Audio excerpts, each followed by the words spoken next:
Welcome to NV edu class. Please इस video को like करें, शेयर करें और अगर अभी तक सब्सक्राइब नहीं किया है तो रेड बटन दबाकर सब्सक्राइब करें।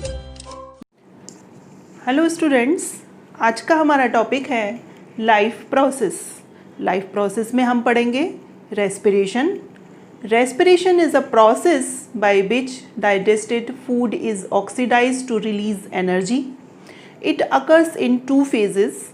फर्स्ट इज ब्रीथिंग और external respiration, second is cellular और इंटरनल रेस्पिरेशन। रेस्पिरेशन ये एक कॉम्प्लिकेटेड प्रोसेस होता है, कॉम्प्लेक्स होता है, लेकिन अगर हम आम भाषा में अगर आम देखें तो सांस का लेना और सांस का बाहर निकालना, हमको तो बस यही महसूस होता है कि हम सांस ले रहे हैं और सांस छोड़ रहे हैं। तो ये तो हो गया ब्रीथिंग, सांस का लेना और सांस का बाहर छोड़ना जो है एक्सटर्नल रेस्पिरेशन। ये भी दो भागों में दो स्टेप्स में कंप्लीट होता है। First is inhalation, second is exhalation. Inhalation का मतलब होता है सांस का अंदर लेना और एक्सहेलेशन का मतलब होता है सांस का बाहर निकालना। इन एनिमल्स में जो है ऑक्सीजन हम लेते हैं और कार्बन डाइऑक्साइड बाहर निकालते हैं। तो ब्रीथिंग का मतलब है inhale oxygen and exhale carbon dioxide. Just opposite of it in plants, inhale carbon dioxide and exhale oxygen. तो this is the process breathing. Next point is cellular और इंटरनल रेस्पिरेशन। सेल्यूलर और internal respiration, it is the oxidation of food. Food क्या है? Glucose, जो कि हमने digestive system में पढ़ा था कि किस तरीके से फूड को हम लेने के बाद डाइजेस्ट करते हैं, एसिमिलेट करते हैं और एब्जॉर्ब करते हैं, हमारे जो ब्लड में मिल जाता है। तो किस तरीके से? सेल्यूलर रेस्पिरेशन यानी internal respiration. It is also known as the oxidation of food. Food means glucose. Glucose is C6H12O6. It is digested and assimilated by the blood capillaries in the form of soluble molecules. ये जो digested food है हमारी blood capillaries में जो है soluble molecules के रूप में रहता है और जो कि मिलकर बना होता है ग्लूकोज का, amino acids, fatty acids and glycerol. ये जो मॉलिक्यूल्स होते हैं वो सर्कुलेटरी सिस्टम यानी सर्कुलेशन, ब्लड सर्कुलेशन के थ्रू जो है हमारी बॉडी टिश्यूज़ में और सेल्स में पहुंच जाते हैं। अब ये खाना हमारे टिश्यूज़ में और सेल्स में पहुंच गया, वहाँ पर किस तरीके से हमको एनर्जी मिलेगी, यही रेस्पिरेशन है।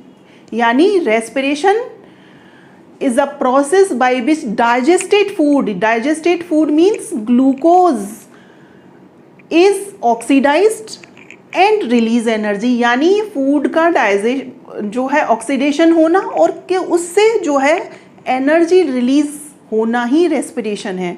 तो ये जो डाइजेस्टेड फूड है वो टिश्यूज़ में पहुंच जाता है और टिश्यूज़ में उसका किस तरीके से ऑक्सीडेशन होता है वो हम यहाँ पर इन स्टेप्स में समझेंगे।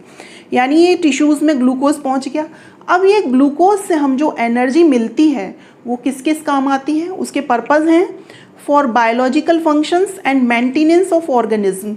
बायोलॉजिकल फंक्शंस का मतलब है हमारी डेली एक्टिविटीज़ के लिए, यानी हम खा रहे हैं, सो रहे हैं, जा रहे हैं, चल रहे हैं, हमारी जो भी एक्टिविटीज़ हैं उनको सबको करने के लिए हमें एनर्जी की ज़रूरत होती है। वो हमको खाने से मिलती है, फूड से मिलती है यानी ग्लूकोज से मिलती है, और वो ग्लूकोज से एनर्जी जो है वो हमें रेस्पिरेशन के थ्रू ही मिलती है।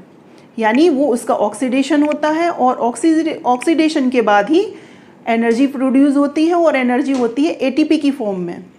Next is maintenance of organisms. यानी अगर हमारी बॉडी में कोई इंजरी हो जाती है, कोई बॉडी पार्ट हमारा डैमेज हो जाता है, तो उसको पूरा करने के लिए, उसको रिकवर करने के लिए भी हमें एनर्जी की ज़रूरत होती है।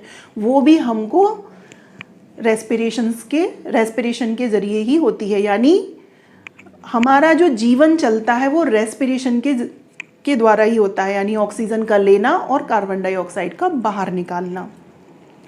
अब ग्लूकोज किस तरीके से ब्रेक डाउन होता है और किस तरीके से उससे एनर्जी रिलीज होती है, ये हम यहाँ पर समझते हैं। ये ग्लूकोज है, इसका फॉर्मूला होता है C6H12O6, और वो जब टूटता है, उसका ब्रेक डाउन होता है इन साइटोसोल। साइटोसोल होता है साइटोप्लाज्म का liquid part, it is the liquid part of cytosol. और जब ग्लूकोज का ब्रेक डाउन होता है पायरुविक एसिड में, और जब ये पायरुविक एसिड प्लस एनर्जी भी रिलीज होती है, इस प्रोसेस को हम कहते हैं ग्लाइकोलाइसिस। ग्लूकोज का पायरुविक एसिड में और पायरुविक एसिड में ब्रेक डाउन होना प्लस एनर्जी रिलीज होना in cytosol is known as the glycolysis. अब ये जो पायरुविक एसिड है 3 तरीके से हमको एनर्जी देता है, या तो ऑक्सीजन की प्रेजेंस में, या एब्सेंस में, या फिर लेक ऑफ ऑक्सीजन यानी ऑक्सीजन की कमी हो। तो 3 तरीके से कैसे इसने एंड प्रोडक्ट्स इसके अलग अलग होंगे। अगर ऑक्सीजन कम है तो उसके एंड प्रोडक्ट्स अलग होंगे, अगर ऑक्सीजन है तो उसके एंड प्रोडक्ट अलग होंगे, और ऑक्सीजन नहीं है तो उसके एंड प्रोडक्ट्स अलग अलग होंगे। यानी यहाँ तक तो सेम होता है और इसको हम ग्लाइकोलाइसिस कहते हैं। अब ये पायरुविक एसिड अगर in the presence of oxygen में ब्रेक डाउन होता है, इसका ये होता है सिर्फ माइटोकॉन्ड्रिया में। ये इसको हम कहते हैं एरोबिक रेस्पिरेशन। जब पायरुविक एसिड का ब्रेक डाउन ऑक्सीजन की प्रेजेंस में होता है उसको हम एरोबिक रेस्पिरेशन कहते हैं, और ये सिर्फ यूकैरियोट्स यानी एनिमल्स में ही होता है और कंप्लीट ब्रेकडाउन होता है, और इसमें एंड प्रोडक्ट्स होते हैं कार्बन डाइऑक्साइड और वाटर प्लस एनर्जी जो है एटीपी की फॉर्म में होती है। एटीपी की फुल फॉर्म है एडिनोसिन ट्राइफॉस्फेट। इस पूरे प्रोसेस को हम कहते हैं क्रेब साइकिल, यानी ऑक्सीजन की प्रेजेंस में माइटोकॉन्ड्रिया में कार्बन डाइऑक्साइड और वाटर का बनना और एनर्जी का प्रोड्यूस होना in the form of ATP in all animals or eukaryotes is known as the aerobic respiration. Next is in the absence of oxygen. अब अगर पायरुविक एसिड ऑक्सीजन की absence में ब्रेक डाउन होता है इसका, तो उसका जो एंड प्रोडक्ट होता है वो होता है इथेनॉल और कार्बन डाइऑक्साइड और एनर्जी यहाँ भी एटीपी की फॉर्म में ही जो प्रोड्यूस होती है। ये जो होता है वो होता है ईस्ट में, प्लांट्स में एंड बैक्टीरियाज में।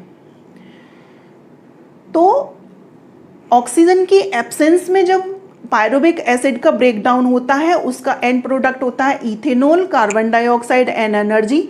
इस प्रोसेस को हम फर्मेंटेशन भी कहते हैं, जो कि एंजाइम जाइमेज के जरिए होता है। अगर ये देखें हम दही का जमना, वो भी फर्मेंटेशन होता है। हम दही को जमा देते हैं और कहते हैं कि इसमें जो है हवा ना लगे यानी ऑक्सीजन ना लगे। उसको जितना ऑक्सीजन कम मिलेगी वो दही उतना ही जल्दी और उतना ही अच्छा जमेगा, वो एंजाइम जाइमेज की वजह से, और फर्मेंटेशन हो जाता है उसका। यानी in the absence of oxygen pyruvic acid break down into the ethanol, carbon dioxide and energy. Next is अगर pyruvic acid lack of oxygen में यानी ऑक्सीजन की कमी में ब्रेक डाउन होता है उसका, तो एंड प्रोडक्ट होता है लैक्टिक एसिड और एनर्जी प्रोड्यूस होती है। ये होता है हमारे मसल सेल्स में।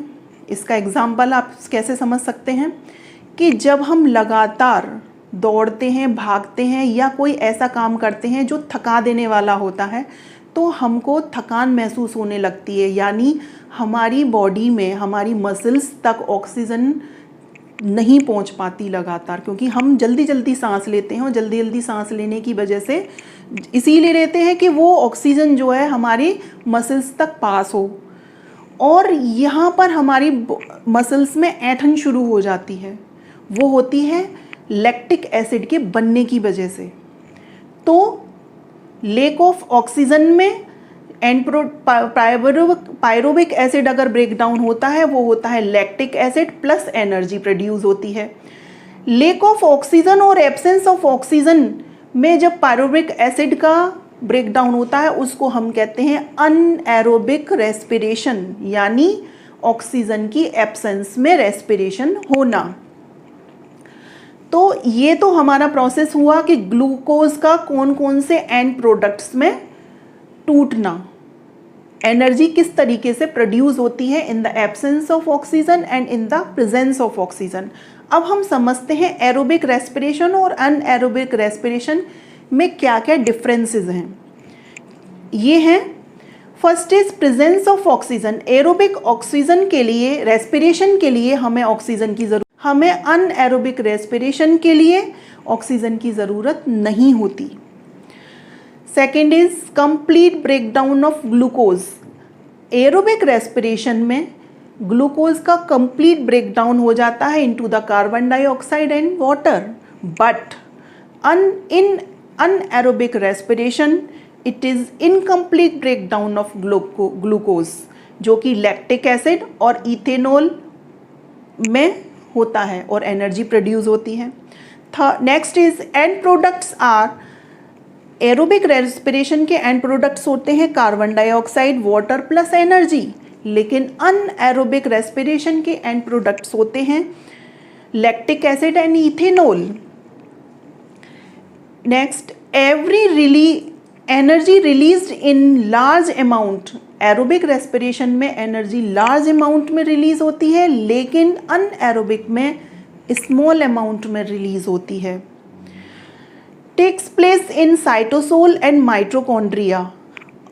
एरोबिक रेस्पिरेशन माइटोकॉन्ड्रिया और साइटोसोल, यहाँ पर ये साइटोसोल में हुआ था, और ये जो पायरोबिक एसिड का जो ब्रेकडाउन हुआ था वो माइटोकॉन्ड्रिया में हुआ था in the presence of oxygen. और एरोबिक रेस्पिरेशन, इसमें हमें माइटोकॉन्ड्रिया की ज़रूरत होती है, लेकिन ग्लूकोज जब ब्रेकडाउन होता है anaerobically, then there is no need of mitochondria. इसमें माइटोकॉन्ड्रिया की कोई ज़रूरत नहीं होती।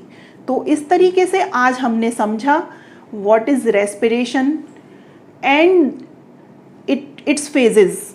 Breathing means inhalation and acceleration, and the cellular और इंटरनल रेस्पिरेशन, यानी किस तरीके से ग्लूकोज जो है वो ब्रेक डाउन होता है उसके एंड प्रोडक्ट्स में, and the difference in between aerobic and anaerobic respiration. इससे रिलेटेड एक हम आपको क्वेश्चन देते हैं, आप हमारी इस वीडियो को देखें, समझें, और एक क्वेश्चन का आप आंसर हमें कमेंट करके दें कि रेस्पिरेटरी ऑर्गन्स एनिमल्स और प्लांट्स में कौन कौन से होते हैं, जो कि हम आपको नेक्स्ट वीडियो में अच्छे से डिटेल में समझाएंगे।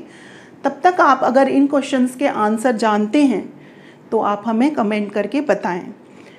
और इससे आज के हमारे वीडियो से रिलेटेड अगर कोई भी क्वेरी हो, कोई भी आपको डाउट हो, तो आप कमेंट करके पूछ सकते हैं। हमारी वीडियो को लाइक करें, शेयर करें, सब्सक्राइब करें। Thank you.